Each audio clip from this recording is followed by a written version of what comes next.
আমি তো জীবনে কত কিছু চাইলাম, কত কিছু তো পাই নাই। আছেন এরকম অনেকে, অনেক পেরেশান, আফসোস করে, হুজুর চাইলাম আল্লাহ দিল না। 4টা মাইয়া, এবার কাবা ধইরা চাই আইছি পোলার কথা, এটাও হয়েছে মাইয়া। আছে না নাই?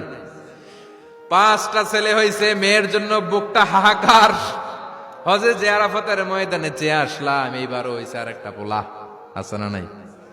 কত কিছু চাইলাম, পাইলাম না হুজুর, দিল না আল্লাহ।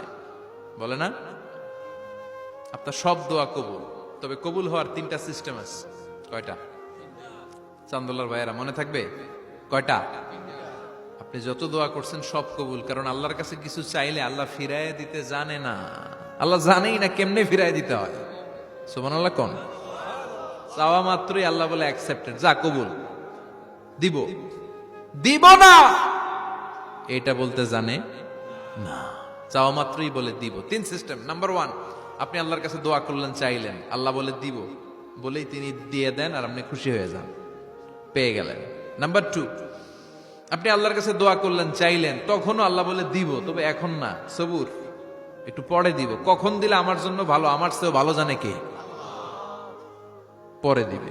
নাম্বার 3, চাইলেন, দোয়া করলেন, আল্লাহ তখনও বলে দেব, তবে এখনো না, পরেও না, কিয়ামতের দিন যেদিন বিপদে পড়বে ওই দিন দেব।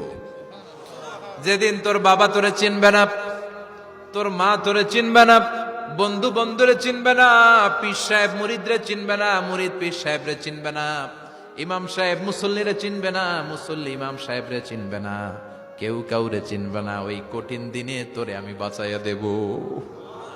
তাইলে দোয়া যা করছেন ছোটবেলা থেকে আজকে পর্যন্ত, লস হয়েছে না লাভ? লস না লাভ?